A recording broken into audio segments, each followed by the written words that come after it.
Hello everyone, and welcome back to RealFear Files. Today, we return with some long-form true horror, drawn from one of America's most haunting wilderness frontiers. In this episode, we'll descend into the dark heart of the Appalachian Trail with 9 chilling stories that defy logic and shatter everything you believe about safety in the wild. Each account has been carefully investigated, built from official records, police files, and first-hand testimonies from those who endured encounters most of us can't even begin to imagine. These aren't campfire tales or folklore whispered through generations. They are authentic events that happened to real people along a trail stretching over 2,000 miles through some of the most isolated and unforgiving terrain in the eastern United States. To honor the victims and their loved ones, certain names and personal details have been respectfully changed.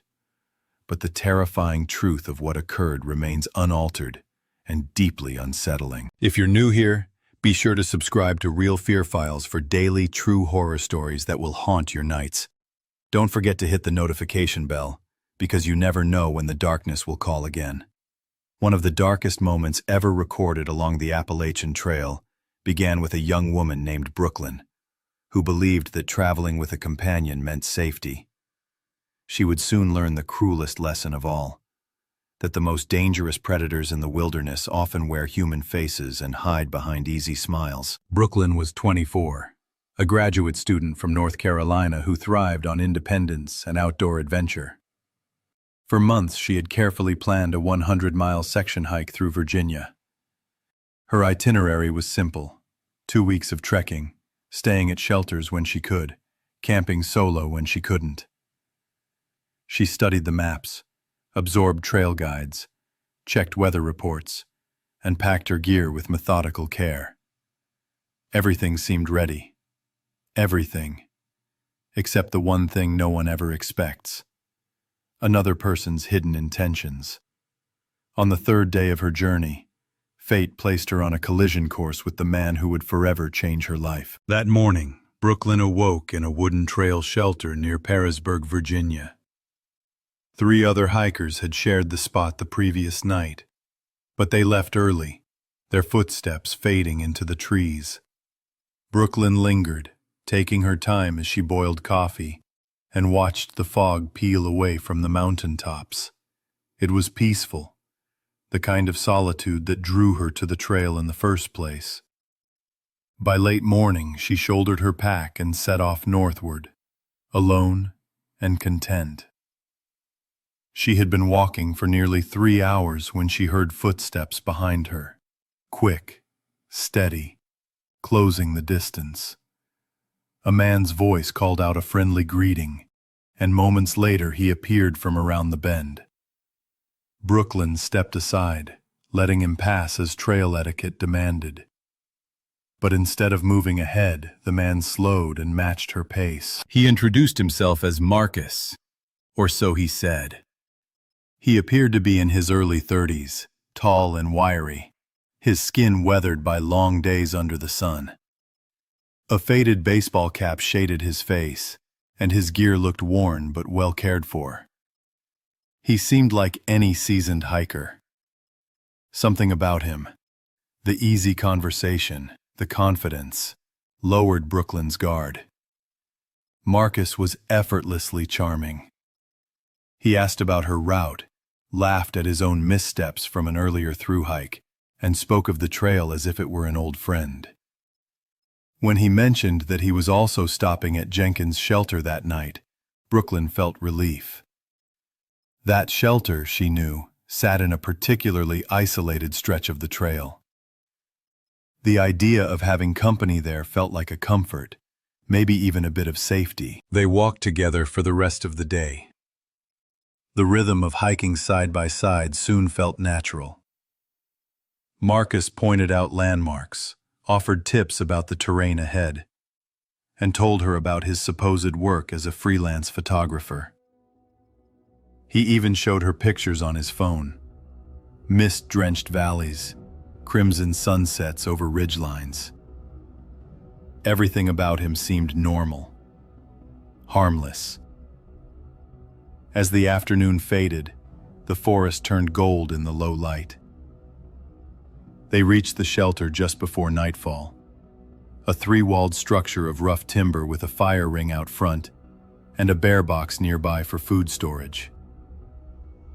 The air carried the crisp edge of early October. The place was empty, which didn't surprise them.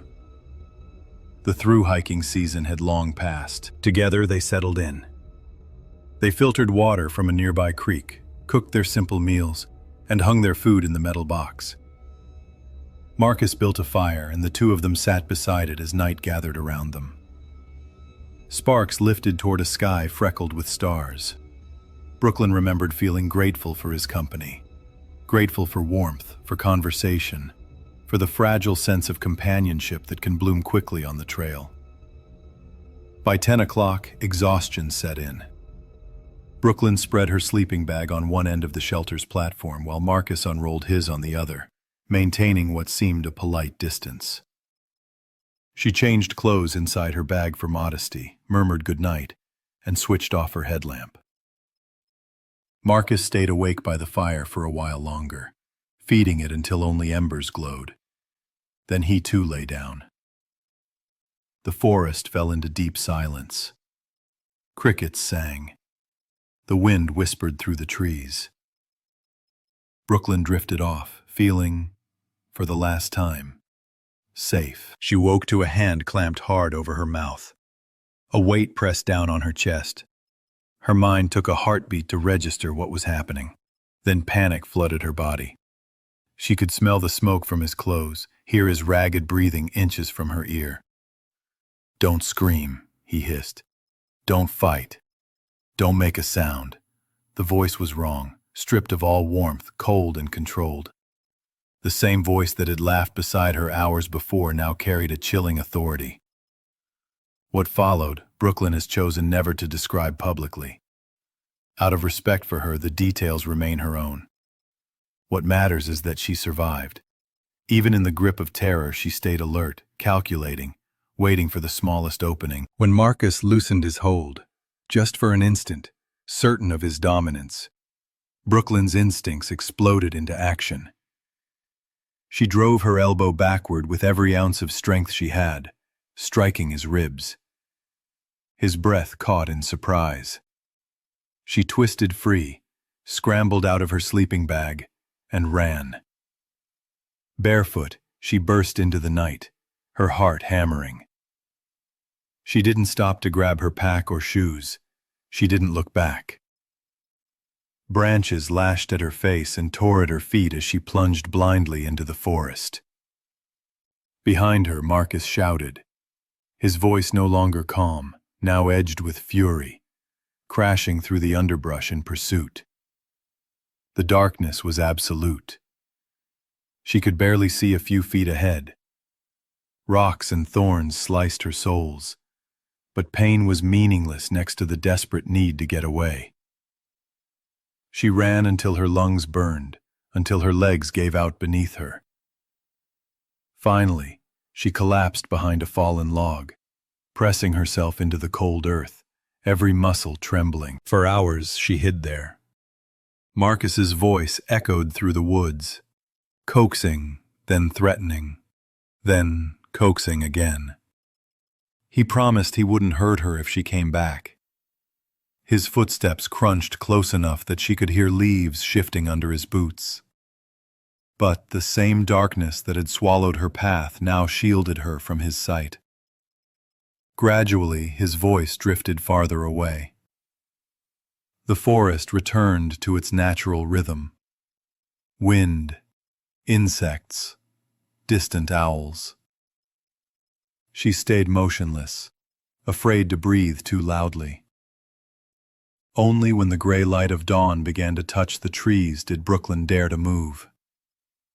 Her body was stiff and cold, her feet torn, her mind spinning. But she was alive. She needed help. Orienting herself by the sunrise, she began walking. Limping, really. Through the woods, searching for the trail or any sign of a road. Every step sent pain shooting through her raw feet. Her clothes were shredded by branches. But adrenaline and willpower kept her moving forward. Nearly 2 hours later, she stumbled out onto a Forest Service road. The world opened up. Dirt, gravel, tire tracks. Not long after, a pickup truck appeared. The driver, a local hunter, took one look at her, bloodied, shaking, barefoot, and knew something terrible had happened. He wrapped her in a blanket and called law enforcement immediately.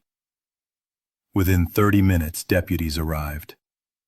Brooklyn sat in the back of a patrol car, wrapped tight in wool, trembling as she gave her statement. From there, she was taken to the nearest hospital for treatment and forensic examination.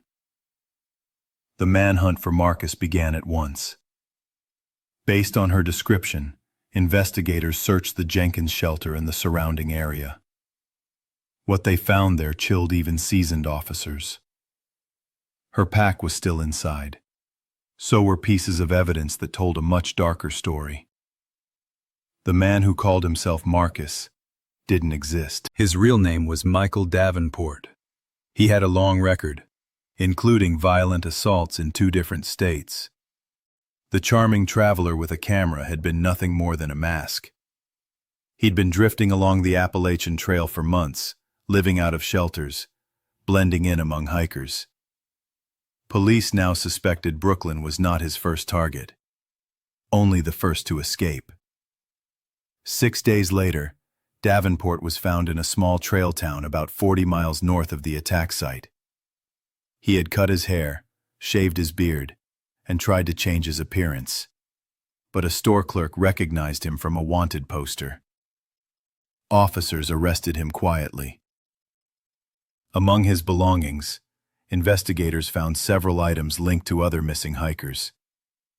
Though no additional victims have ever come forward, the discovery deepened the horror of what might have been. Davenport was charged with attempted murder, kidnapping, and sexual assault.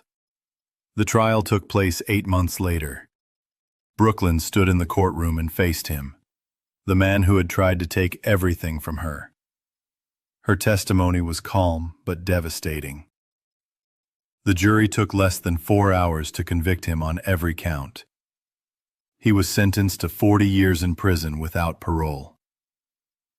Brooklyn's physical wounds healed within months, but her emotional recovery took far longer. For years, she battled severe post-traumatic stress disorder, nightmares, panic attacks, flashbacks that would ambush her without warning. The sound of wind in the trees could send her heart racing. The idea of hiking again seemed impossible. She sought help, therapy, support groups, community with other survivors. Slowly, painfully, she began to reclaim the parts of herself the trauma had buried. She learned to breathe through the memories instead of being consumed by them. 5 years after the attack, Brooklyn made a decision that astonished everyone who knew her. She went back to the Appalachian Trail. Not to the place of her assault, but to another section, safer, busier, and this time with close friends beside her. She carried new gear, a satellite communicator, and every precaution available. But more importantly, she carried resolve. That hike wasn't about recreation. It was about reclamation. She refused to let fear define her or take from her the wilderness she once loved. The forest, she said later, didn't hurt her. A man did. And she wouldn't let him keep that power forever. Today, Brooklyn has turned her pain into purpose. She works with outdoor safety organizations, leading workshops and awareness programs on trail security and the risks of hiking alone. She advocates for stronger communication systems on remote trails and for education about trusting one's instincts. Because sometimes that small twinge of unease can save a life. When she speaks publicly, her voice is calm but strong. She never sensationalizes what happened. Instead, she reminds listeners that courage doesn't always mean fighting back. Sometimes it means surviving, telling the truth, and helping others avoid the same fate. Her story is no ghost tale whispered around a campfire. It's a real account of human cruelty and resilience, a testament to how quickly trust can be betrayed, and how incredible the human will can be when the unthinkable happens. The Appalachian Trail remains one of America's greatest wilderness journeys, stretching more than 2,000 miles across rugged mountains and ancient forests. But beneath its beauty lies a truth every hiker must remember. Nature's greatest danger isn't always what lurks in the shadows. Sometimes it walks beside you, smiling. And for Brooklyn, survival wasn't the end of her story. It was the beginning of her mission, to ensure no one else ever learns the same lesson the same way again.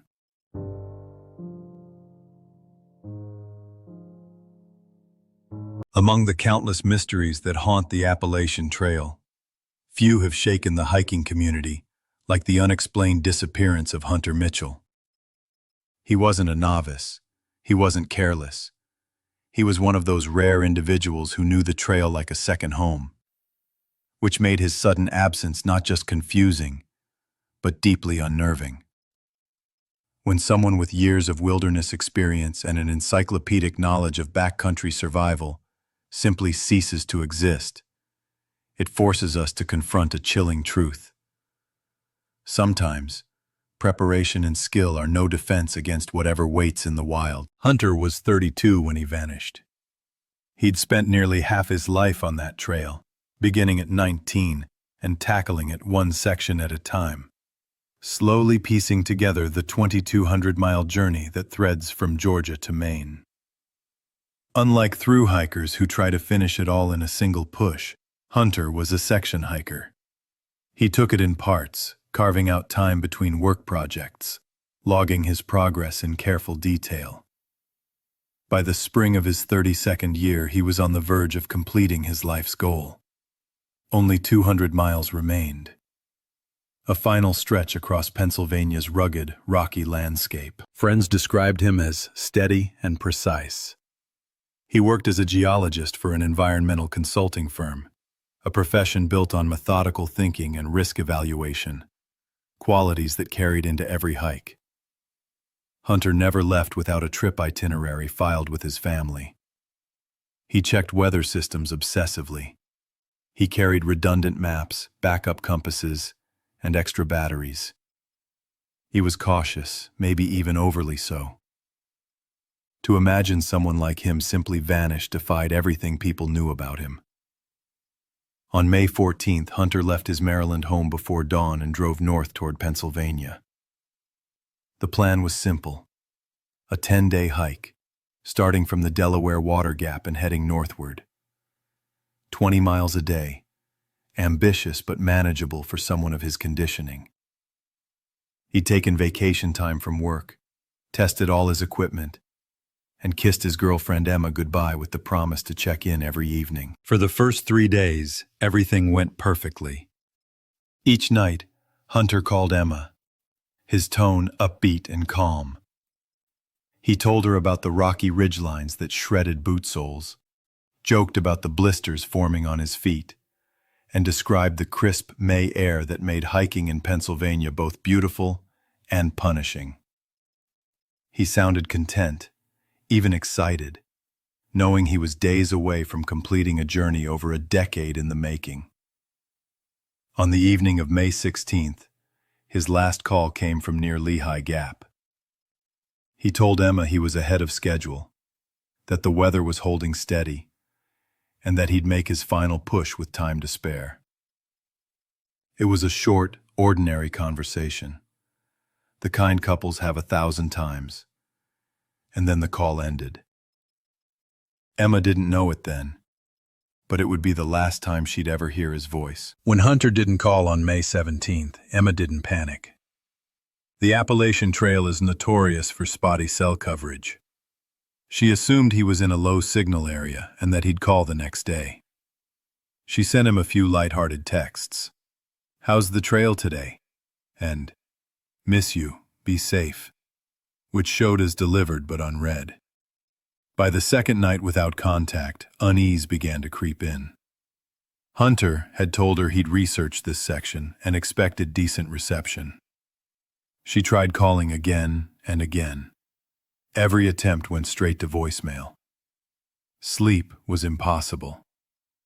She kept her phone in her hand all night, refreshing the screen, waiting for a message that never came. On the morning of May 19th, after nearly 4 days of silence, Emma contacted the Pennsylvania State Police.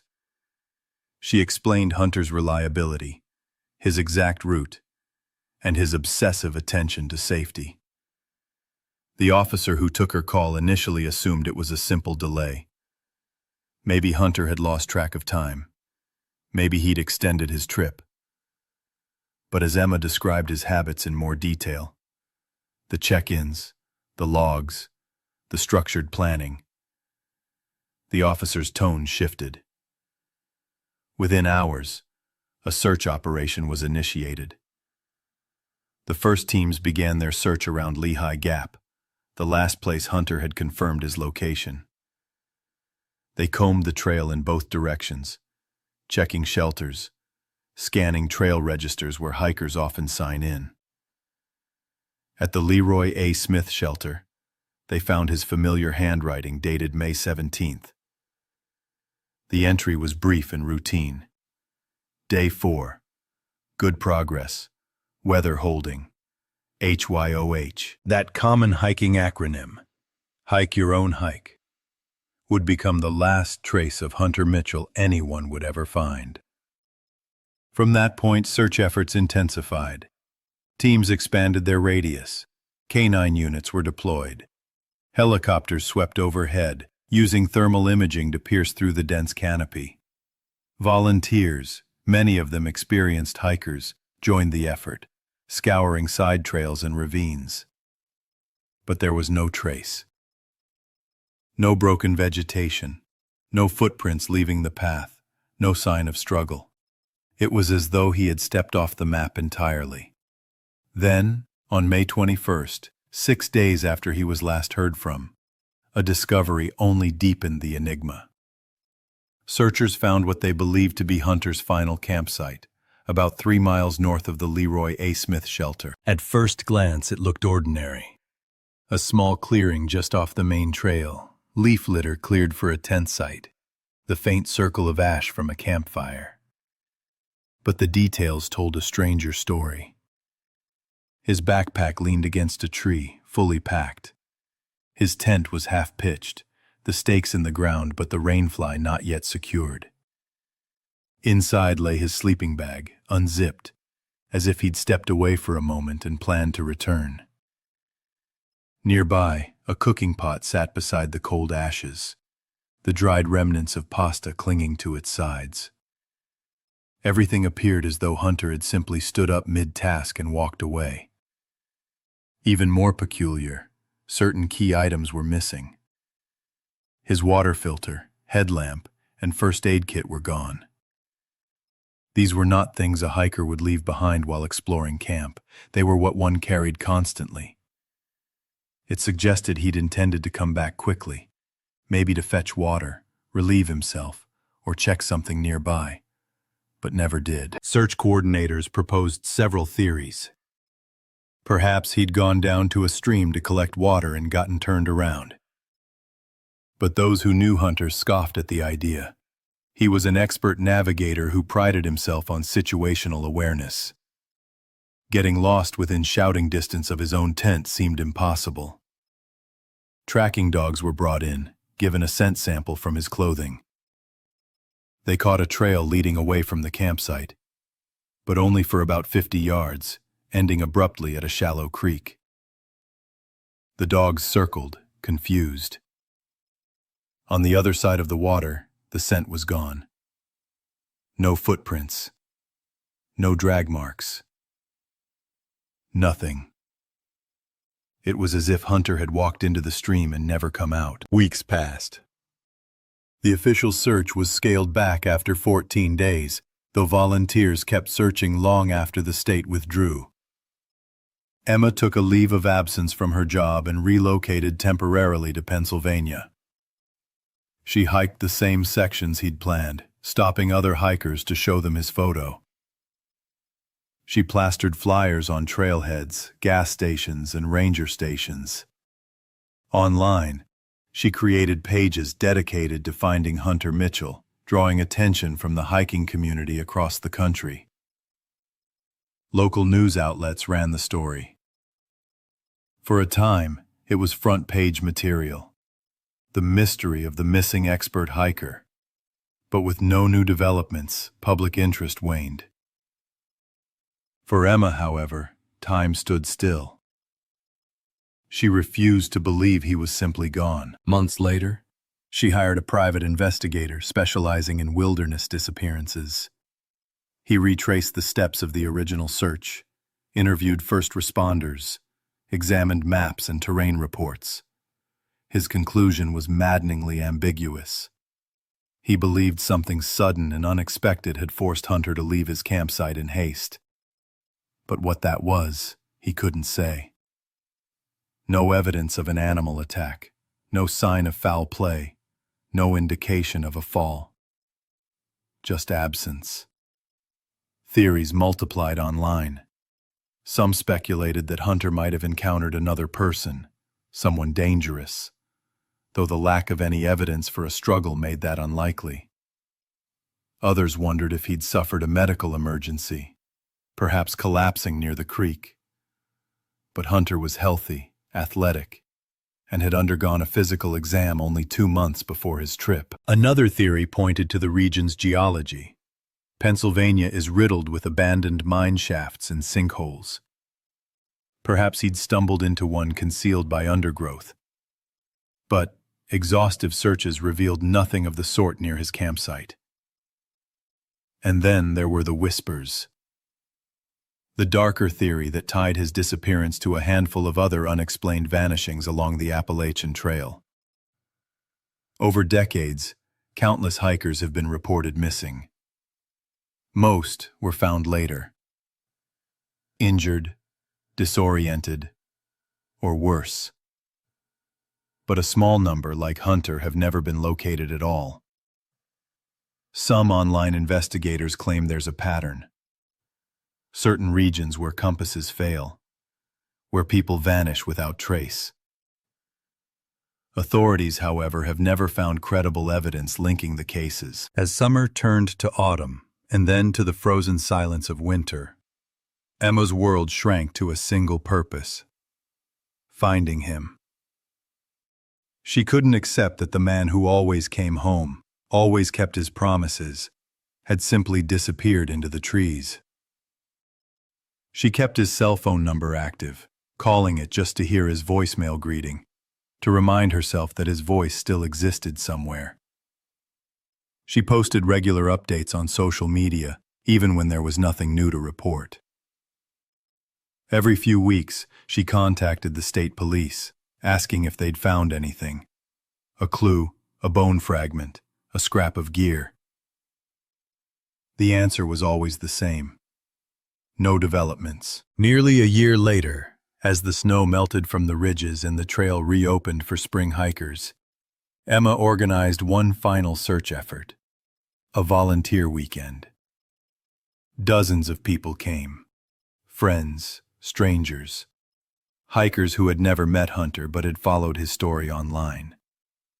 They formed search lines and swept through the same ridges, hollows, and stream beds that had been scoured before, hoping that the changing seasons might expose something that had been hidden. They found no trace, no sign of what took him, or where he went. To this day, Hunter Mitchell's disappearance remains one of the most haunting mysteries in Appalachian Trail history. His campsite, his belongings, his signature in a shelter log, all remain frozen in time. Silent markers of a journey that ended mid-step. For Emma, hope flickers on like an ember refusing to die.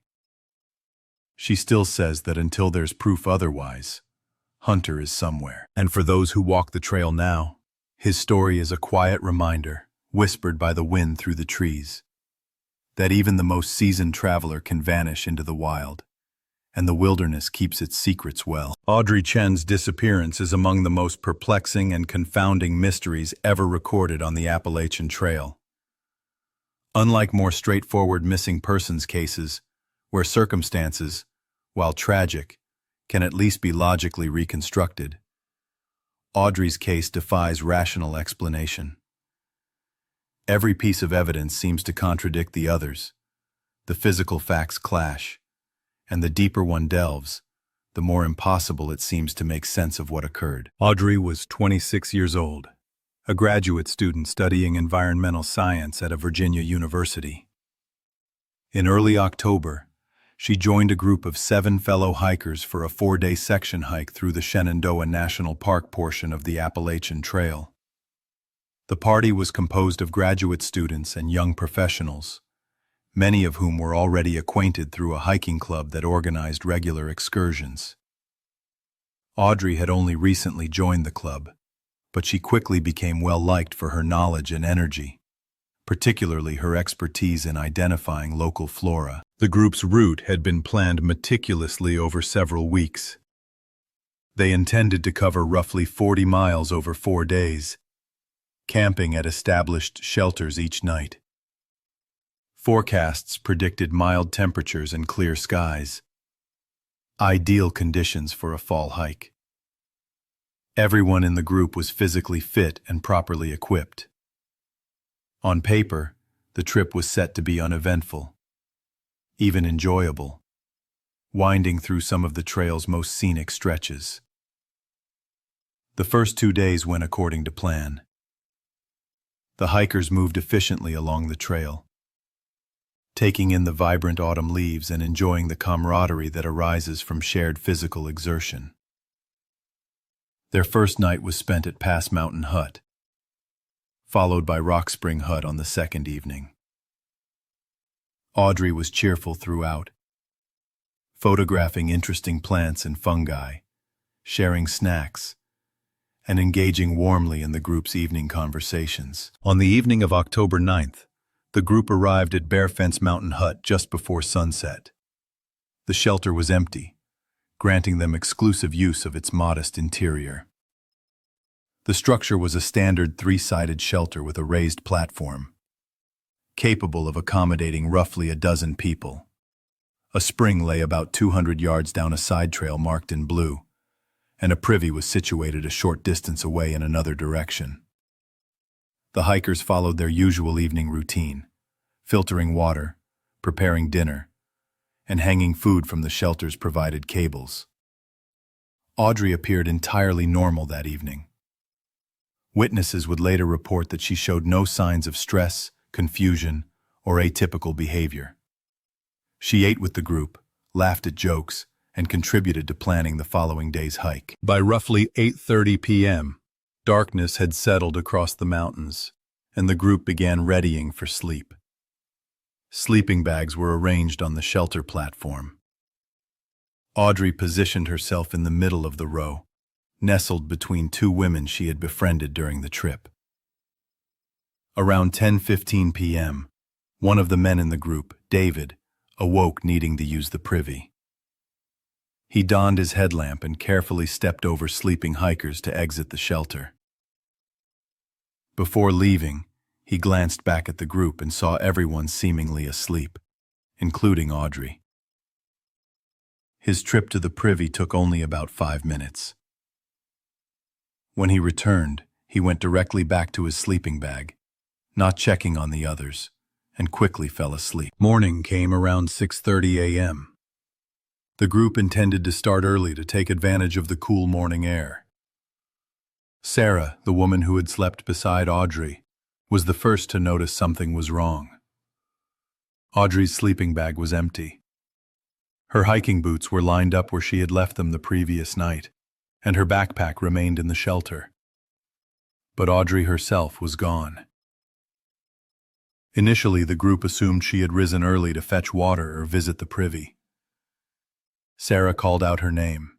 No response. 2 group members checked the privy. She was not there. They followed the spring's side trail. She was still absent. Concerned, the group began searching the immediate area around the shelter, calling Audrey's name repeatedly. There was no sign of her. Thomas, one of the men with experience in search and rescue, took charge. He instructed the group to check all belongings for missing items. That's when they noticed something peculiar.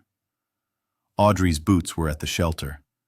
Her backpack was present, but her fleece jacket, which she had used as a pillow the night before, was missing.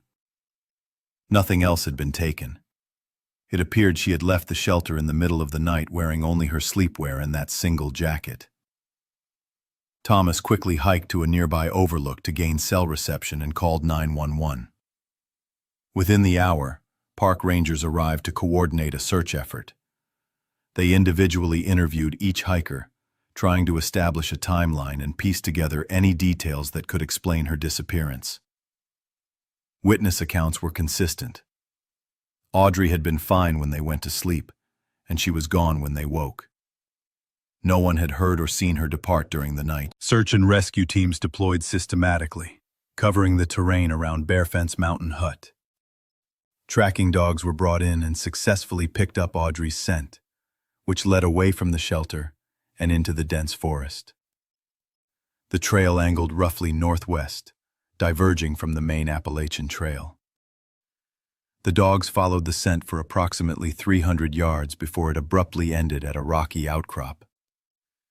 Despite repeated attempts, handlers were unable to re-establish the trail beyond that point. Helicopters equipped with thermal imaging flew over the area. Ground teams conducted thorough grid searches within a 1-mile radius. Volunteers joined the effort, and over the next 3 days, hundreds scoured the Shenandoah backcountry. Yet no additional traces of Audrey were discovered. No footprints, no signs of clothing or gear. No indications that anyone had passed through the thick undergrowth beyond the 300-yard trail the dogs had followed. Then, 4 days after her disappearance, a hiker made a baffling discovery. 2 miles from Barefence Mountain Hut, in a completely different direction from where the scent had been lost, the hiker spotted a fleece jacket suspended from a tree branch roughly 7 feet off the ground. The hiker immediately recognized it from the missing person flyers circulating throughout the park and reported it to rangers. The jacket was confirmed to belong to Audrey, identified by a small repair patch on the left sleeve. The location of the jacket made no sense. To reach that spot, Audrey would have had to walk in the opposite direction from where her scent had been tracked. She would have had to navigate rough terrain in the dark, in socks alone, without leaving any additional traces. Most bafflingly, someone had placed the jacket 7 feet high, far beyond Audrey's 5'3" reach even with a jump. Investigators explored every potential explanation. Could Audrey have experienced a sudden mental health episode or sleepwalking incident? Her friends and family insisted she had no history of mental illness or sleep disorders and was taking no medications that might have caused such behavior. Could she have chosen to vanish intentionally? She left behind her boots, backpack, and phone, all items she would likely have taken had she planned to disappear voluntarily. Abduction was another consideration. Yet the shelter's remote location, accessible only by a strenuous hike, made a chance encounter with a predator unlikely. No signs of forced entry, struggle, or human presence were detected. A disturbing theory circulated quietly among the search teams. Something unexplainable had occurred. The inexplicable placement of the jacket, the abrupt end of Audrey's scent trail at the rocky outcrop, and the lack of any additional physical evidence suggested an event beyond ordinary parameters. Some speculated a link to other mysterious disappearances in national parks, where experienced hikers vanished under similarly bizarre circumstances. Items were sometimes discovered in impossible locations. Scent trails ended abruptly, and no human trace remained. The official search was called off after 2 weeks. Audrey's family hired private teams to continue combing the area, but no new evidence emerged. As months passed, hope for finding her alive diminished, and the likelihood of locating her remains seemed increasingly slim. The wilderness appeared to have swallowed her entirely, leaving no trace. The case remains open with the National Park Service. Audrey's photograph continues to be displayed at trailheads throughout Shenandoah National Park, asking hikers to report any information. Her family maintains a website dedicated to uncovering answers and returns each year to hike sections of the trail on the anniversary of her disappearance, keeping her memory alive. Despite advances in search technology and investigation techniques, no new leads have surfaced. The last entry in her trail journal, discovered in her backpack at the shelter, is particularly haunting. Written on the evening of October 9th, it described the day's hike and observations of the autumn foliage. But the final line stands out. Heard something in the trees tonight. Strange whistling sound. Going to investigate after everyone falls asleep. Want to see if it is an owl species I am not familiar with. This single sentence raises more questions than it answers. Did Audrey leave voluntarily to investigate the noise? If so, why did she take only her jacket and not her boots or a light? What was the sound she heard? And what happened after she ventured into the darkness? Fellow hikers insist they heard nothing unusual, but they were asleep during the time she left the shelter. Whatever drew her into the night led to her disappearance and potentially her death. For those who traverse Shenandoah National Park today, Audrey Chen's story is a chilling reminder that even in well-traveled and managed wilderness areas, people can vanish without explanation. Bear Fence Mountain Hut remains in use, and the tree where her jacket was found still stands 2 miles away. Yet the mystery of that October night endures, and the questions haunting her family and investigators may never be resolved. In 1981, the hiking community was stunned when Robert Mountford Jr. and Laura Susan Ramsey were murdered on the Appalachian Trail, a case that eventually led to Randall Lee Smith's arrest and conviction. Yet, decades later, another haunting case lingers in the shadows of the Appalachian Mountains, one far less known, but equally chilling in its violence and lack of resolution. The killing of Jonathan Pierce is regarded as one of the most perplexing unsolved homicides along the trail. Investigators believe they understand what transpired, yet they have never had enough evidence to prosecute. Jonathan Pierce was 34 years old in the summer of 2003. A software engineer for a Massachusetts-based technology firm. He earned a solid living but endured relentless work stress and long hours. By June of that year, Jonathan was feeling exhausted and mentally drained. In search of relief, he took a 3-week leave to hike a section of the Appalachian Trail through Virginia, hoping to escape the pressures of his job and find clarity in solitude. He told friends and family he needed time to disconnect from technology and immerse himself in nature, to step away from his hectic life and reflect on his path forward. Jonathan was no novice in the outdoors.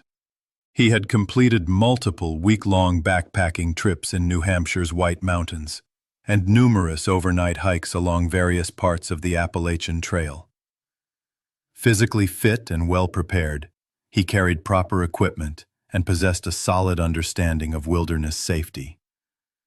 His family expressed confidence in his abilities, expecting him to return in late June rejuvenated and ready to tackle his work once again. On June 7th, Jonathan began his hike at Rockfish Gap, planning to journey north through Shenandoah National Park and into central Virginia. The first week went smoothly. Jonathan stopped in trail towns to resupply and called his girlfriend Lisa every few days. His trail journal, later recovered by investigators, detailed pleasant weather, steady progress, and the quiet he sought. He averaged roughly 15 miles per day, feeling strong and content. On the evening of June 14th, Jonathan signed the trail register at Weddy Shelter, a remote hut perched atop a ridge with sweeping views of the valley below. The shelter, popular among hikers for its scenery, was hosting 3 other individuals that night. A couple in their 50s from Ohio, and another solo hiker who identified himself only as Rick. Jonathan's register entry was brief but telling. Great sunset tonight. Planning to stay here. Solo hiker heading Nobo. That evening, he conversed with the couple, sharing a fire and swapping stories about trail conditions. Jonathan was cheerful, energetic, and enthusiastic about completing his hike. Rick, in contrast, remained quiet and somewhat aloof, jotting notes in a notebook while keeping a measured distance from the others. The couple retired around 9:30 p.m., leaving Jonathan and Rick by the fire. Low voices drifted to the sleeping hikers as they fell asleep, but the conversation seemed friendly and uneventful. That night would be the last time anyone saw Jonathan alive. At dawn, the couple from Ohio quietly packed and left. Jonathan and Rick were still in their sleeping bags, appearing asleep.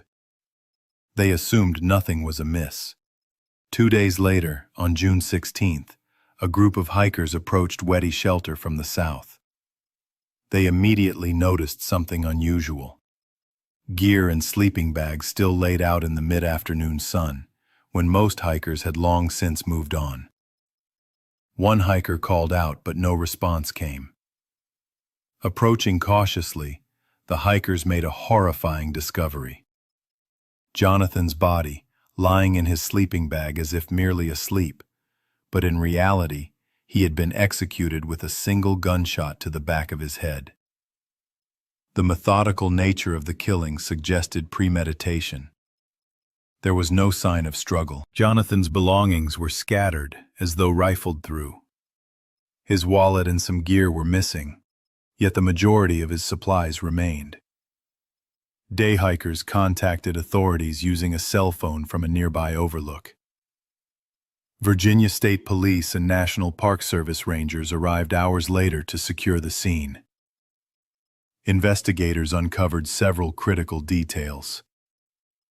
The campfire from the previous night contained partially burned papers, which forensic analysis later identified as fragments from a notebook. Shell casings from a small-caliber handgun were recovered nearby. Boot prints, distinct from Jonathan's and the Ohio couple's, led away from the shelter toward the north. The couple from Ohio provided detailed descriptions of both Jonathan and Rick, which helped reconstruct a timeline for the evening of June 14th. Investigators produced a composite sketch of Rick, a white male in his late 20s or early 30s, approximately 6 feet tall, with dark hair and a beard, wearing faded hiking clothes and carrying a blue backpack. The sketch was circulated to shelters and trail towns throughout Virginia and neighboring states. Reports quickly came in. Several hikers recalled encountering a man resembling Rick, behaving normally but moving at an unusually fast pace, covering miles faster than the average hiker. One outfitter clerk in Westboro, Virginia, remembered a man matching Rick's description attempting to sell hiking gear, including a GPS and high-end sleeping bag, items later confirmed to belong to Jonathan. The clerk's observation suggested the perpetrator was unloading stolen property, but left no identifying record. After Northern Virginia, Rick seemingly vanished. Trail registers, interviews, and wanted posters produced no further confirmed sightings. It was as if he had evaporated into the surrounding population. The evidence gathered suggested that Rick had deliberately targeted Jonathan. He gave only a first name, kept his distance from the Ohio couple, and engaged privately with Jonathan. A pattern pointing toward premeditation. The execution-style shooting reinforced this theory, yet motive remained unclear. Robbery seemed unlikely.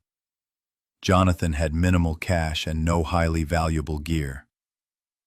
Friends and family had no knowledge of anyone named Rick, and could not surmise any reason Jonathan would be singled out. Weeks stretched into months. Investigators followed countless leads, interviewed hundreds of hikers, and scrutinized evidence. The murder weapon, a .22 caliber pistol, was a common, easily concealed firearm. The burned notebook pages yielded no usable information. GPS units and sleeping bags confirmed as Jonathan's were traced, yet identifying the seller proved impossible. Surveillance footage and witness descriptions were too vague to identify Rick conclusively. In 2005, hope briefly resurfaced when a man matching Rick's description was arrested in West Virginia on unrelated charges. He had a criminal history, including theft and assault. Interrogations yielded denials of involvement. He claimed never to have been on the Appalachian Trail, and his alibi checked out. DNA evidence did not link him to the scene. He was not the killer. Other potential suspects emerged over the years, yet none led to a breakthrough. The boot prints were from a widely sold brand. The composite sketch generated tips but no verifiable matches. DNA at the scene matched no known profiles. Jonathan's murderer remained free. The case remains active with Virginia State Police. Investigators continue to follow leads as they appear, though chances of resolution diminish with time. Rick, whoever he truly was, remains unidentified. He could be deceased, imprisoned for other crimes, or living a completely new life. For Jonathan's family, the lack of closure is devastating. Both parents, now in their 70s, continue to seek answers. They have offered substantial rewards for information leading to an arrest, maintain a dedicated website, and return annually for memorial hikes and awareness campaigns. Lisa, Jonathan's girlfriend, eventually moved forward with her life, but says she thinks of him daily. She has never hiked again. What had been a sanctuary of peace became, in her eyes, a site of violence and loss. She struggles with survivor's guilt, questioning whether accompanying Jonathan might have prevented the murder, or at least ensured he was not alone in his final moments. The Weddy shelter still stands, rebuilt in 2007 after deterioration. Many hikers pass through unaware of the tragedy that occurred there. Those who know the story often report unease, sensing a lingering shadow of violence. Some opt to hike further rather than stay, choosing isolation over proximity to the site. Jonathan sought the Appalachian Trail as a refuge, a break from stress, and a chance to reconnect with the natural world. Instead, he met a senseless, brutal end. His killer walked away from the shelter, leaving unanswered questions, a grieving family, and a cold case that has haunted investigators for more than 2 decades. Somewhere, someone knows what happened on that June night in 2003. Somewhere, the man who called himself Rick understands why he killed Jonathan Pierce. Until he is located and held accountable, Jonathan's loved ones continue to hope, to wait, and to demand answers that may never come. Skylar Robertson was last observed at a trail junction in North Carolina, a disappearance that immediately sent shockwaves through the Appalachian Trail community. What makes this case particularly disturbing is the strange and erratic behavior witnesses noted in the days leading up to his vanishing. When a person begins expressing paranoia, insisting they are being followed, and then disappears without explanation, it raises questions that go far beyond simple misadventure. It suggests either that a genuine threat was pursuing Skylar, or that his mental state had deteriorated to the point where he could no longer discern reality from illusion. Both scenarios are profoundly unsettling. At the time of his disappearance, Skylar was 28 years old and attempting a through hike of the Appalachian Trail in the spring of 2012. He had recently resigned from his position as a marketing coordinator at a firm in Atlanta, Georgia, determined to hike the entire trail from Georgia to Maine within a single season. Friends and family reported that Skylar had spent over a year meticulously preparing for this journey, saving money and researching equipment with extreme attention to detail. For him, the through hike was more than an adventure. It was a chance for personal transformation, a way to step back, reassess his life, and figure out his path forward. Schuyler began his hike at Springer Mountain in early April, joining the surge of northbound hikers aiming to avoid the harshest weather in both southern and northern trail sections. For the first 3 weeks, his journey seemed routine and promising. He kept a blog documenting his experiences, posting updates with photos, and writing with a mix of humor and enthusiasm. His entries described the physical demands of the trail, the interesting people he encountered, and the freedom he felt escaping the constraints of daily life. But as he entered the North Carolina section of the trail in early May, the tone of Schuyler's posts began to shift. Entries became shorter, less detailed, and lacked the photographic content that had previously accompanied his writing. His characteristic excitement was replaced by a somber, sometimes anxious tone. In one blog entry dated May 8th, he wrote, "Been feeling watched on the trail. Probably just my imagination running wild with all this isolation. Need more rest." 3 days later, he noted, "Same guy at last 3 shelters. Always arrives after me. Always leaves before I wake. Coincidence?" Other hikers who interacted with Schuyler during this period recalled a notable change in his demeanor. He appeared nervous and jumpy, constantly glancing over his shoulder. He avoided shelters, opting to camp in isolated areas far from the main trail, even when conditions made using shelters more practical. When questioned about his behavior, Schuyler offered vague explanations, citing a desire for privacy or a preference for solitude. But his actions suggested deeper concerns were at play. On May 14th, Schuyler stopped at an outfitter in Hot Springs, North Carolina. The store owner later remembered him as agitated and weary. Schuyler purchased more food than typical for the next segment of trail, and asked detailed questions about alternate routes and side trails that would allow him to avoid the main Appalachian Trail. When the owner inquired if everything was okay, Schuyler replied that he simply needed a change of routine, that the trail had become too predictable. Though the explanation seemed unusual, the owner did not press further. That night, Schuyler stayed at a local hostel in Hot Springs. Other hikers reported that he kept to himself, declining invitations to group meals or social events.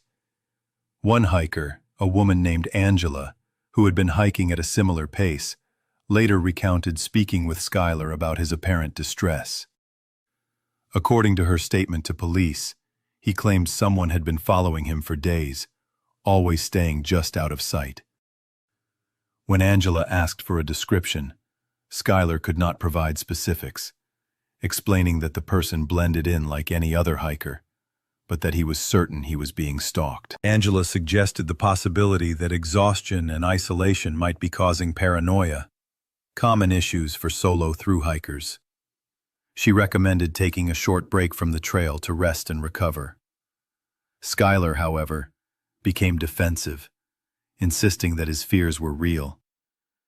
He warned Angela to remain vigilant and to watch for hikers who seemed overly interested in the movements and plans of others.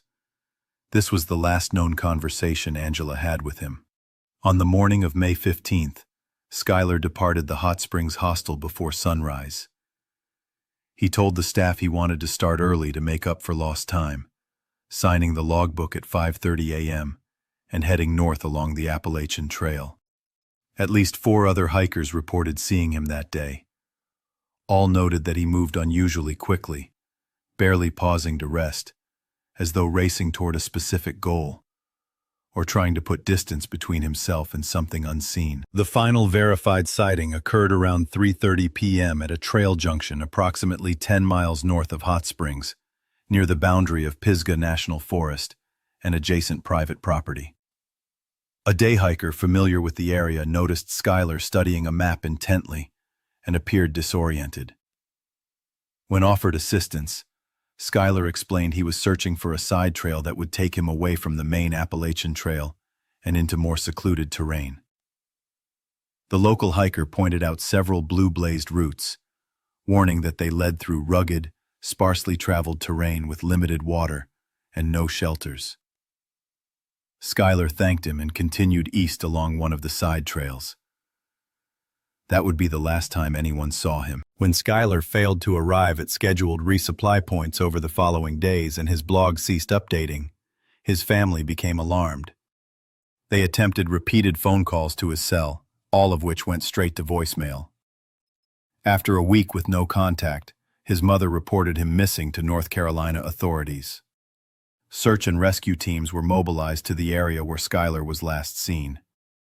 They navigated the blue-blazed trail he had taken and fanned out through the surrounding forest. Tracking dogs were brought in and given Skylar's scent from clothing provided by his family. The dogs picked up a trail leading from the junction deeper into the national forest, but the scent ended at a creek crossing about 2 miles from his last confirmed location. Despite thorough searches on both sides of the creek, no further evidence was found. Authorities reviewed Skylar's blog posts and spoke with hikers who had encountered him in the days preceding his disappearance. A troubling picture emerged.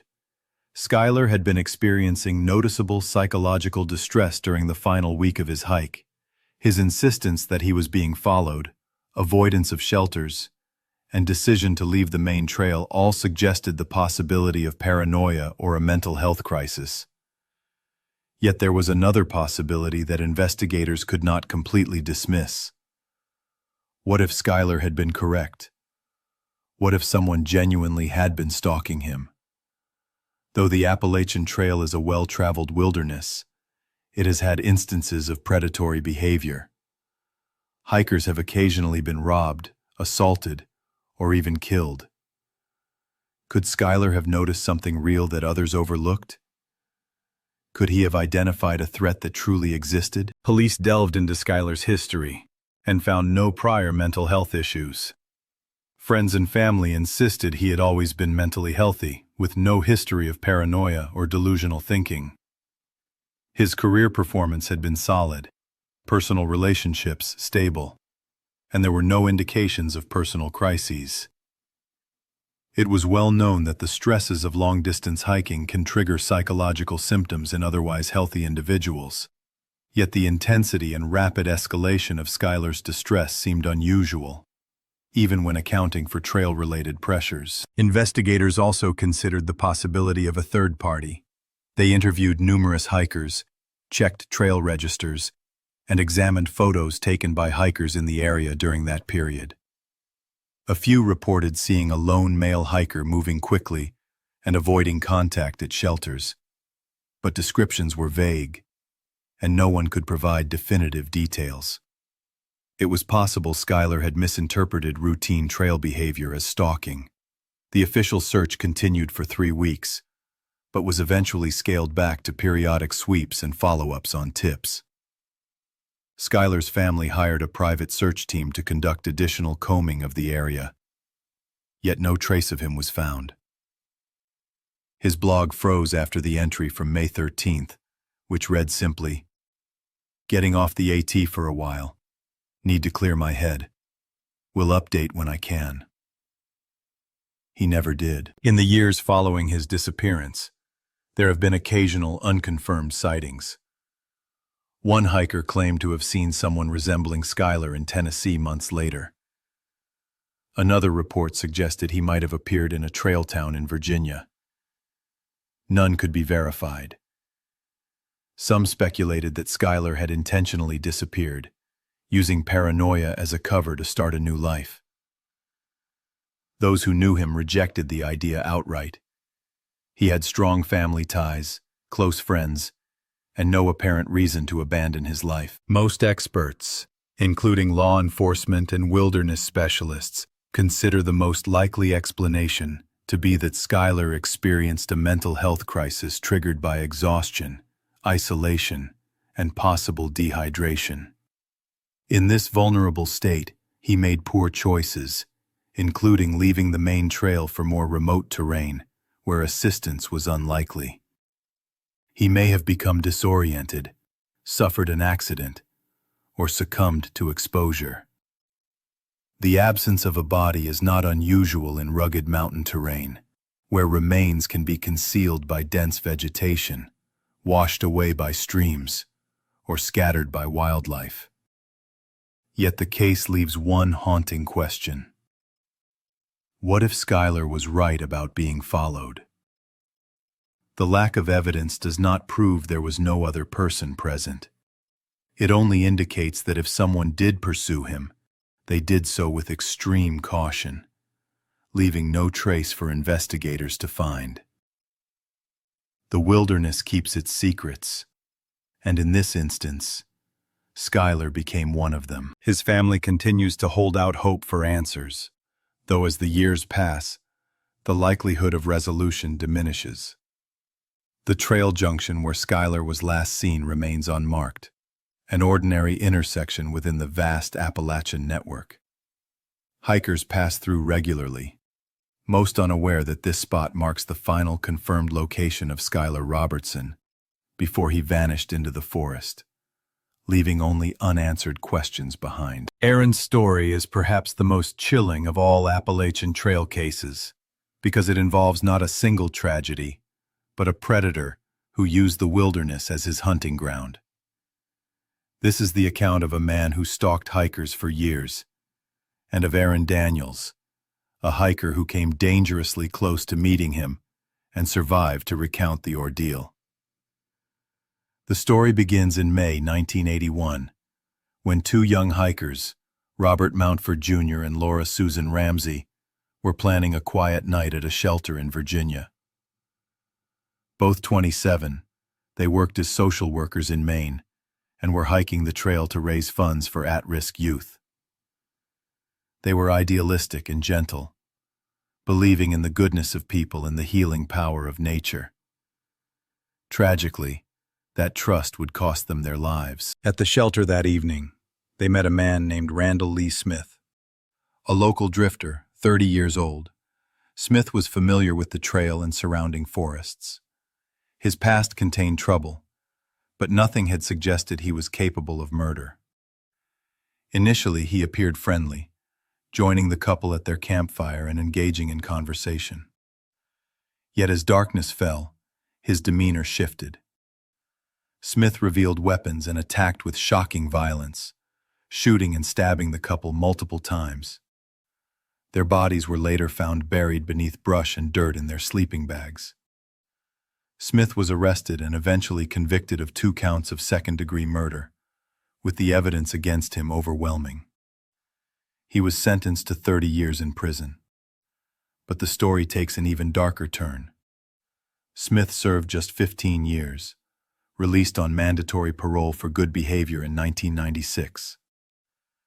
At 50, he returned to the area near the Appalachian Trail, where he had committed his crimes, settling in a small town nearby. It was here, years later, that Aaron Daniels' encounter began. Aaron, a 29-year-old teacher from Pennsylvania, set out on a Virginia section of the Appalachian Trail during the summer of 2007, planning a 2-week trip to enjoy some of the most scenic stretches. An experienced hiker, Aaron relied on his instincts that would ultimately save his life. On the 3rd day of his hike, Aaron arrived at a shelter in the late afternoon. It was empty, allowing him to set up camp, filter water, and prepare his evening meal in peace. As he was finishing, an older man appeared. Likely in his 60s, with a weathered face and an unnerving intensity in his gaze, the man immediately made Aaron uneasy. He introduced himself as Randy and requested to share the shelter, which Aaron allowed. Sharing space is customary on the trail, and refusing could have been seen as rude. Yet Randy's behavior was unsettling. He asked detailed, probing questions about Aaron's plans, where he was expected, whether he was hiking alone, and what his routine was. His posture was odd. He lingered near the entrance and frequently touched a bulge in his jacket pocket. Aaron recorded his unease in a journal that night. Something is wrong with the guy at the shelter. Cannot put my finger on it, but my gut is screaming at me to leave. He keeps watching me in a way that feels predatory. I have decided to pack up at first light and get out of here." Aaron's instincts were correct. Randy was, in fact, Randall Lee Smith, the same man who had murdered Robert Mountford and Laura Ramsey years earlier, just a few miles from Aaron's current location. That night, Aaron feigned sleep in his bag, keeping his knife ready and remaining alert. Several times he noticed Smith moving in the shelter, but each time he subtly shifted to signal that he was awake. As dawn arrived, Aaron packed swiftly and left. Smith observed him but did not pursue. Aaron hiked rapidly for hours, creating as much distance as possible. Even after leaving the shelter, Aaron's ordeal was far from over. Over the next 3 days, he continued to spot the same man at multiple locations along the trail. Smith appeared at overlooks, water sources, and junctions, always alone, always observing, always seemingly keeping pace just behind Aaron. No matter how quickly Aaron hiked, a growing sense of being hunted gnawed at him. To stay safe, Aaron altered his route, avoided shelters, and set up hidden campsites off the trail. He confided in other hikers, describing the man who seemed to be tracking him. In the following weeks, several hikers came forward with similar experiences, recalling encounters with an older man whose intense stare and invasive questions left them uneasy. Feeling unsafe, Aaron ultimately cut his hike short, leaving the trail 3 days earlier than planned. Though shaken, he returned home to Pennsylvania unharmed. At the time, he did not report the encounter to police because Smith had not made any overt threats or attacks. But Aaron's intuition had warned him, and it had kept him alive. The danger Smith posed did not end there. On May 1, 2008, he attacked again, this time near a popular trout stream not far from the trail. 2 fishermen, Scott Johnston and Shaw Farmer, were fishing when Smith approached and fired a pistol at them without warning. Both were shot multiple times, Johnston in the neck and back, Farmer in the face and torso. Smith likely believed he had killed them, yet both survived. Johnston, severely wounded, managed to drive himself and Farmer to a nearby road for help. Smith fled, pursued by law enforcement, but lost control of his vehicle during the chase and crashed. Critically injured, he was hospitalized and died 4 days later without regaining consciousness. The investigation that followed revealed the disturbing extent of his predatory behavior along the Appalachian Trail. Authorities discovered that Smith had been living near the trail for years, surviving on theft and odd jobs, and repeatedly seen by hikers, many of whom reported discomfort or fear. Notes and journals found at his campsites detailed his obsessive observation of hikers, their gear, routines, and vulnerabilities. Investigators realized he had been targeting hikers systematically, assessing who would be an easy mark. Aaron's journal, shared with police after Smith's death, proved invaluable. He documented how Smith had followed him for days, testing his reactions and probing for weaknesses. Investigators concluded Smith had likely done the same to many hikers over the years. Aaron was one of the fortunate few. His instincts and preparedness allowed him to survive what could have been a deadly encounter. Other survivors came forward, recounting similar experiences. One woman said Smith had trailed her for 2 days in 2006 before she evaded him by joining a larger hiking group. Another man described Smith approaching his campsite at night, refusing to leave until the hiker threatened to use his emergency beacon. The full scale of Smith's predation between his 1996 release and his 2008 death may never be known. The Appalachian Trail's vast wilderness made it possible for crimes to go unnoticed. Evidence recovered at Smith's campsites included stolen items from multiple hikers, identification cards, credit cards, and personal belongings, suggesting a long history of theft, though no additional murders were confirmed. Still, the absence of bodies did not eliminate the possibility that Smith may have harmed others who were never found. The trail's dense forests, remote streams, and rugged terrain could easily conceal evidence indefinitely. In the aftermath, Aaron has shared his story publicly and become an advocate for hiker safety. He works with hiking organizations to raise awareness about recognizing threatening behavior and trusting instincts. Aaron emphasizes that while the trail remains generally safe, caution and vigilance are crucial.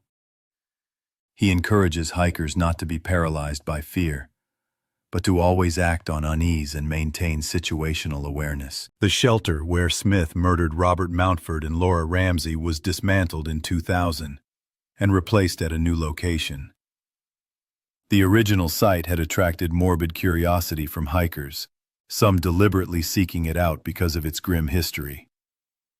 Removing the shelter's structure could not erase the events that occurred there, nor the fear Smith instilled along the trail. Aaron continues to hike, though with greater awareness and preparation. He informs others of his plans, carries communication devices, and listens to his instincts. His survival instilled a profound respect for the real dangers that can exist, even in beautiful natural settings. Aaron's courage and willingness to share his experience have helped countless hikers recognize the importance of vigilance and self-protection. The story of Randall Lee Smith serves as a stark reminder that malevolence can hide even in places dedicated to peace and natural beauty. His crimes took lives and terrified others for decades, yet Aaron's experience proves that preparedness and intuition can make the difference between life and death. The Appalachian Trail, while a place of inspiration and freedom, also demands respect for the unpredictable realities of human behavior in the wilderness. Through advocacy, education, and personal example, Aaron ensures that the lessons of his encounter are not forgotten, providing guidance and awareness to hikers who walk the trail today. Though nothing can bring back Robert Mountford or Laura Ramsey, Aaron's story helps prevent further tragedy, turning a close brush with evil into a message of caution, courage, and survival. Hazel Martinez's disappearance is one of the Appalachian Trail's most baffling mysteries, a case that has left even veteran investigators at a loss.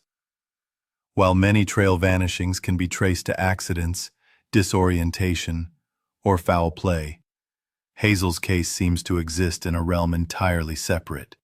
Here, the evidence defies conventional explanation, and each attempt to understand what happened only deepens the sense of unease surrounding her disappearance. In October 2015, Hazel was 31 years old. A freelance graphic designer from Austin, Texas, she had decided to take a temporary break from work to hike sections of the Appalachian Trail. Hazel was meticulous and organized, known among friends and family for documenting nearly every aspect of her life.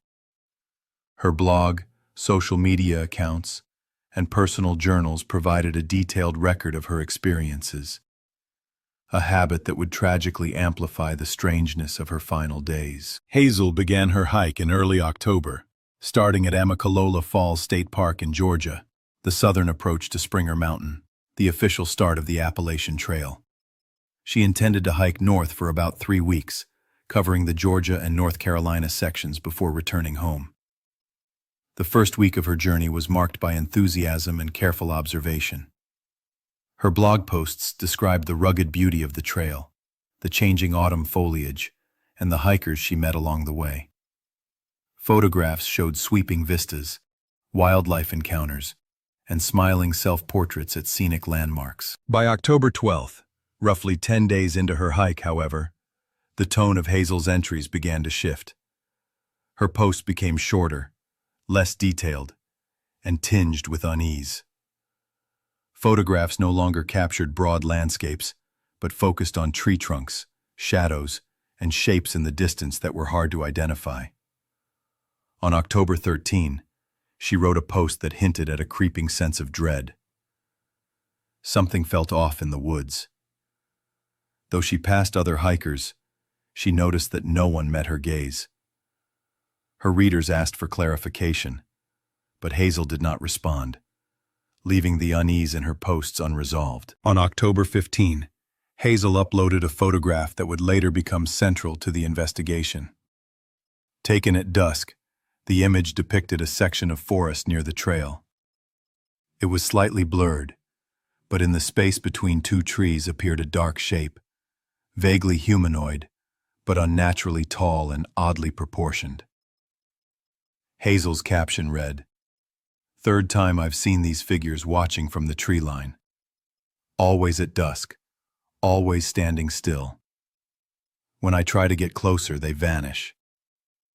Other hikers say they don't see anything, but I know what I'm seeing." Witnesses who encountered Hazel during this period described her as increasingly agitated and paranoid. One hiker at the Gooch Mountain Shelter on October 16th recalled speaking with her about these shadow figures. Hazel described them as tall, dark silhouettes at the edges of her vision that disappeared when she looked directly at them. The witness attempted to reassure her, suggesting that her mind was playing tricks, that shadows and light can deceive the eye. Hazel rejected this explanation, insisting the figures were real. On the evening of October 17, Hazel arrived at Neil Gap Outfitters, a well-known resupply point. Staff noted she appeared exhausted and distressed. She spent a long time studying maps, asking about alternate routes and side trails, and explaining that she needed to leave the main trail because it was too exposed. She did not clarify what she meant by that, but seemed intent on finding somewhere less visible. Hazel left the outfitter around 4 p.m., heading back into the woods. That night, she posted her final blog entry, a brief and chilling message. "They are getting closer now. Counted 7 of them surrounding my camp last night. Did not sleep. Cannot stay on the main trail anymore. Going to find somewhere they cannot follow. If you are reading this and something happens to me, look for the shadow figures. They are real." Along with the post, Hazel uploaded one last photograph. It depicted what appeared to be the entrance of her tent, taken from ground level outside. In the dim interior of the tent, her sleeping bag was barely visible. The timestamp indicated the photo was taken at 2:37 a.m. on October 18, hours before she would be reported missing. Hazel failed to check in with her family on October 21, prompting them to notify authorities in Georgia. They provided details about her planned route and her last known location at Neil Gap. Search and rescue teams were immediately deployed to the area north of the outfitter. On October 24, 4 days after her disappearance, searchers found Hazel's tent in a small clearing roughly half a mile off the main trail. Reaching the site required traversing dense underbrush, with no established path leading there. The tent was fully set up, stakes driven securely, and inside lay Hazel's sleeping bag and a selection of personal items, clothing, toiletries, and cooking gear. Her backpack leaned against a nearby tree. Yet Hazel herself was absent. Her boots were neatly placed outside, water bottles full, food untouched, and her phone remained inside the tent, battery drained. Only the clothes she was presumably wearing and her camera were missing. There were no signs of struggle, no indication of any other person's presence, and no clues as to what had occurred after she left the outfitter. Search efforts expanded, grid pattern sweeps of the surrounding forest conducted, and tracking dogs were brought in with Hazel's scent taken from clothing left in the tent. The dogs initially picked up a trail leading away, but it was erratic, going in one direction, circling back, then heading another way entirely, as if Hazel had moved in multiple directions at different times. The handlers described the pattern as unlike anything they had encountered before. On October 28th, 4 days after the tent was discovered, a new development deepened the mystery. Hazel's camera was located hanging from a tree branch about a mile from the campsite, balanced at eye level. The camera still functioned, and dozens of photographs were recovered from its memory card. What investigators found was deeply unsettling. The images were taken at night, many using flash, and showed the area surrounding Hazel's campsite from multiple angles. Many photos focused on trees, shadows, and indistinct shapes. Several showed the exterior of her tent, captured from different distances and perspectives. The most disturbing images were close-ups of the tent entrance, taken as if someone, or something, was crouching just outside. The last photo, time-stamped 4:42 a.m. on October 18th, displayed a section of forest illuminated by flash.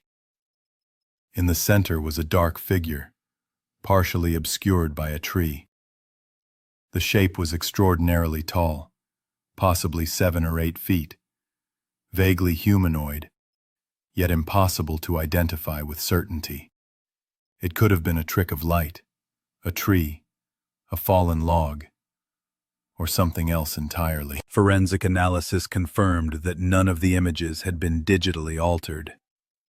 They were genuine, but their content remained ambiguous. Some experts argued the photographs were evidence of Hazel's declining mental state, that she had been experiencing paranoia or hallucinations, interpreting ordinary forest features as threatening. Others noted the methodical way the images were taken, suggesting deliberate documentation rather than random, frightened snapshots.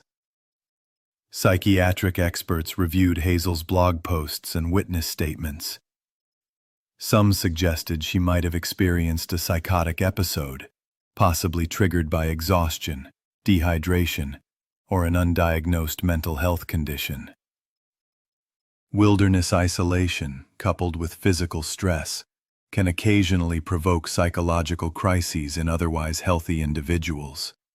If so, the shadow figures may have been hallucinations, and she might have wandered away from her campsite in a disoriented state, succumbing to exposure or accident. However, this explanation left many questions unanswered. Hazel had no known history of mental illness. She had hiked alone previously without incident.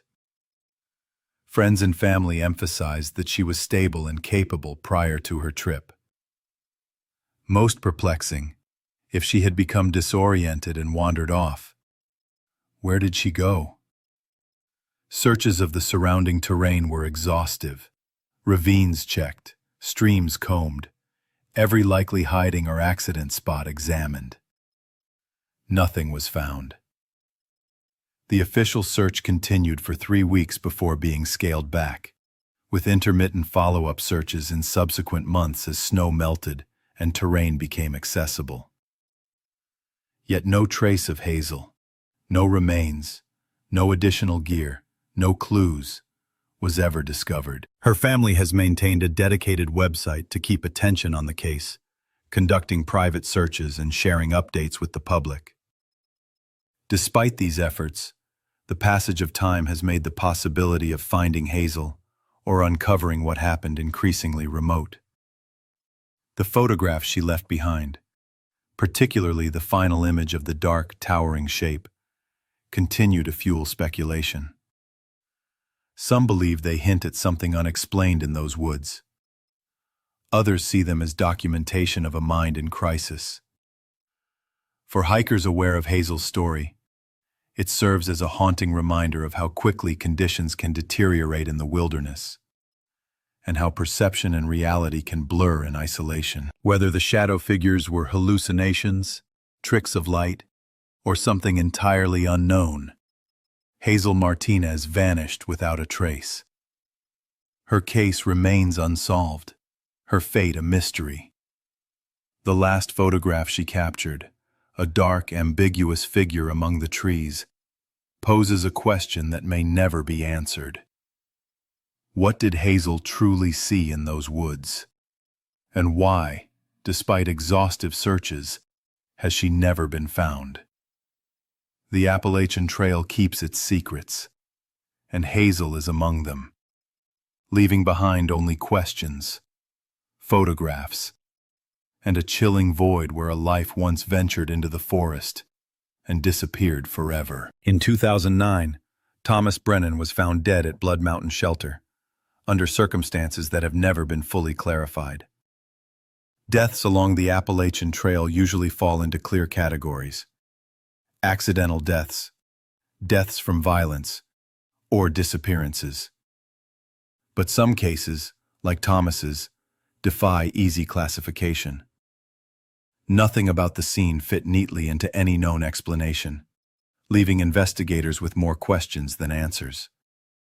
Thomas Brennan was 42 at the time of his death. He was a high school history teacher from Connecticut who had been hiking various sections of the Appalachian Trail for several years. Unlike many section hikers who attempt to complete the trail in order, Thomas favored choosing segments based on historical interest or scenic value. In November 2009, he planned to hike a portion of the trail in northern Georgia, an area he had never explored, despite experience on trails throughout New England and the mid-Atlantic. He departed Connecticut on November 10th, driving south with the intention of hiking for roughly a week before returning home for Thanksgiving. On the evening of November 11th, he checked into a motel in Dahlonega, Georgia, spending the next day preparing supplies and organizing his gear. The motel manager recalled Thomas being in high spirits, enthusiastic about the hike, and looking forward to solitude. November was well past peak hiking season, so he anticipated encountering few fellow hikers.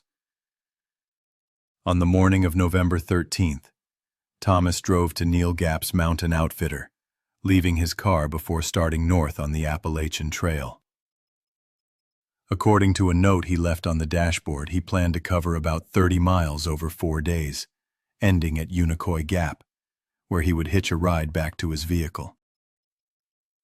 The plan was straightforward for an experienced hiker, and weather forecasts predicted clear skies and mild temperatures. Blood Mountain Shelter, where Thomas would later be found, lies about 8 miles north of his starting point. Positioned near the summit of Blood Mountain, the highest peak on the Georgia section of the trail at 4,458 feet. The shelter is a stone structure built in the 1930s by the Civilian Conservation Corps. As one of the trail's oldest shelters, it draws both day hikers and backpackers, offering not only panoramic views but a tangible connection to the area's history. On November 15th, 2 day hikers stumbled upon Thomas's body inside the shelter. He was lying in his sleeping bag on the stone floor, appearing as though he were simply asleep. Initially, the hikers thought he was alive and called out, but when he did not respond, they approached closer and realized something was seriously wrong. They hiked down to find cell service and called 911. Emergency responders and park rangers reached the shelter by early afternoon. The scene puzzled responders from the start. Thomas's body bore no visible trauma, no blood, and no evidence of struggle. There were no defensive wounds or signs of an altercation. His belongings were neatly organized, his backpack propped against the wall with supplies arranged inside, hiking boots set at the entrance to his sleeping bag. At first glance, the medical examiner suggested natural causes, such as a heart attack or stroke. However, as investigators dug deeper, complications arose. Thomas had no known heart condition and had passed a physical exam just 3 months prior for his teaching job. He was in excellent physical condition, regularly exercising and showing no history of serious medical problems. The autopsy, conducted on November 16th, was inconclusive. It revealed no evidence of heart attack, stroke, or any other natural cause. Toxicology came back negative. No alcohol, drugs, or poisons were found. Minor bruising appeared on his torso and arms, but it was consistent with normal hiking activity, not assault. Ultimately, the medical examiner listed the cause of death as undetermined, a classification indicating that Thomas's death could not be explained. Other strange details emerged during the investigation. The Neil Gap Trail Register confirmed Thomas signed in at 10 a.m. On November 13th, as expected, Yet two other entries appeared that day from solo hikers traveling north. One was nearly illegible. The other clearly read, J. Morrison. Investigators tried to locate these hikers but found no trace of them. No registered hikers matched, and no one came forward in response to public appeals. The Blood Mountain Shelter Register revealed Thomas had signed in that evening with a brief note. Day 1, good hike. Shelter empty tonight. Beneath his entry, another note, written in a different hand, stated, Also here, cold night coming. The handwriting did not match Thomas's. Had this person arrived after Thomas wrote his entry? Or had Thomas simply not noticed another occupant? Other hikers in the area provided only vague details. A couple staying at Neal Gap on November 13th recalled Thomas at the outfitter, friendly and animated, talking about his plans and the trail's history. They also remembered a solitary man in his 30s, quiet and reserved, who did not interact with anyone else. The description was so general it could fit thousands of hikers. A local hiker reported passing Thomas uphill toward Blood Mountain that same day, noting he seemed well and waved politely. About an hour later, the same hiker encountered another man heading in the same direction, but could offer no further identifying details. Investigators hit repeated dead ends. Trail cameras in the area offered no footage of the shelter or trail leading to it. Thomas's cell phone, recovered from his backpack, had no service in the region, with the last activity recorded 2 days before his death. Financial and personal records revealed nothing suspicious. Interviews with family, friends, and colleagues offered no indication of enemies or threats. Thomas's family hired a private investigator who flagged several troubling points. The anonymous shelter entry implied someone had been there with Thomas, yet intentionally left no name.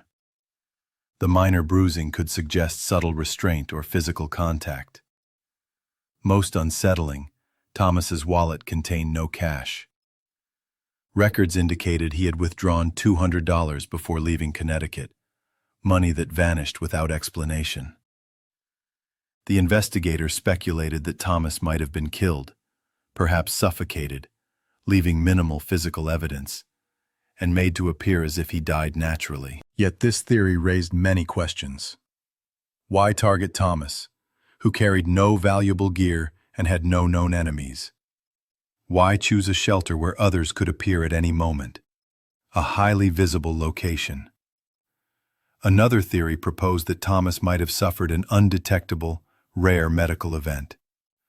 Some conditions can cause sudden death without clear autopsy evidence, but experts were unconvinced given his recent clean bill of health. Ultimately, the absence of definitive evidence made the case maddening. There was insufficient proof to label the death a homicide, yet too many anomalies prevented classifying it as purely natural. Thomas's death remains officially undetermined. The Georgia Bureau of Investigation keeps the case open, periodically reviewing files in hopes of overlooked clues. But with time, the chances of solving the case fade. Witnesses scatter, memories blur, and physical evidence erodes. Thomas's family lives with the agony of uncertainty, unable to know what happened in those final hours. Blood Mountain Shelter continues to host hikers, many unaware of the tragedy that occurred within its stone walls. For those who know the story, the shelter carries a somber weight, a reminder of a mystery that has never been resolved. In contrast, the story of Claire Reynolds on the trail is one of peril, resilience, and survival. In June 2016, Claire, a 29-year-old nurse from Pennsylvania, embarked on a solo section hike through Virginia and West Virginia, covering roughly 150 miles over 10 days. This hike was her way to decompress from the stresses of her demanding profession. Though she had previously hiked alone for brief periods, this journey represented a significant leap in independence. She filed detailed itineraries with friends and family, and took all recommended precautions for solo hikers. Claire began at Rockfish Gap, Virginia, on June 3. The first few days went smoothly, The weather was pleasant, trails were well kept, and she settled into a rhythm of hiking, resting, and socializing with other hikers at shelters and water sources. She felt safe and confident, expecting no unusual events. On the evening of June 7, Claire arrived at John's Hollow Shelter, a three-sided wooden structure in a remote section of the trail. She arrived around 5 p.m. to find it empty. Following her usual routine, she filtered water, prepared dinner, and arranged her sleeping area. As dusk fell, another hiker arrived, a man in his early 40s carrying a small pack. Introducing himself as David, he asked to share the shelter. Claire felt uneasy immediately. His gaze carried a predatory quality she could not ignore. Raised to be polite, she ignored the instinctive warning and agreed to let him stay. David set up at the opposite end of the shelter, making small talk initially, but gradually his questions became invasive. He asked if she was alone for the hike, whether anyone expected updates, and if she had seen other hikers. Claire's discomfort grew, but she answered cautiously, maintaining politeness. As darkness fell, Claire prepared to sleep but stayed alert. She kept a knife within reach, listening to every sound. David moved about the shelter repeatedly, unzipping his pack and pacing. Around 10 p.m., the shelter quieted. Claire attempted to rest, but was soon awakened by pressure around her throat. David was attempting to strangle her. Seconds mattered. Instead of struggling directly, Claire drove her thumbs into his eyes, causing him to loosen his grip. She twisted away and scrambled out of her sleeping bag. What followed was a life-or-death struggle. Claire grabbed her knife, slashing at David's arm just enough to create an opening, and bolted into the forest. She ran barefoot, unburdened, with adrenaline propelling her through underbrush. Eventually, she found a dense thicket and hid, remaining motionless as David searched nearby. When daylight arrived, she cautiously emerged and navigated toward the trail, eventually flagging down a local resident who called 911. The ensuing manhunt led to David's arrest. His real name was Michael Garrett, a registered sex offender from Ohio who had violated parole by leaving his home state. Investigators recovered stolen items from his possessions, including Claire's belongings, and found detailed notes tracking female hikers along the trail. The pattern suggested he had been using the Appalachian Trail as a hunting ground for at least 2 years. Several women later reported encounters with Garrett, describing stalking and threats. Whether he had successfully harmed others before attacking Claire remains unknown. Claire's courage and quick thinking ultimately saved her life. Her story highlights not only the dangers faced by solo hikers, but also the resilience and presence of mind required to survive in life-threatening circumstances. Michael Garrett faced charges including attempted murder, kidnapping, sexual assault, and multiple counts of stalking. His trial began 8 months after the attack.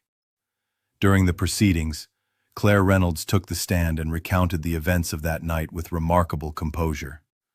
She described in detail how she had fought back and survived, meeting Garrett's gaze directly as she spoke. Her courage left a strong impression on everyone in the courtroom. The jury deliberated for less than 3 hours before returning guilty verdicts on every charge. Garrett was sentenced to 60 years in prison without the possibility of parole, ensuring he would not be able to harm anyone else. Claire's recovery, both physical and mental, required time and persistence.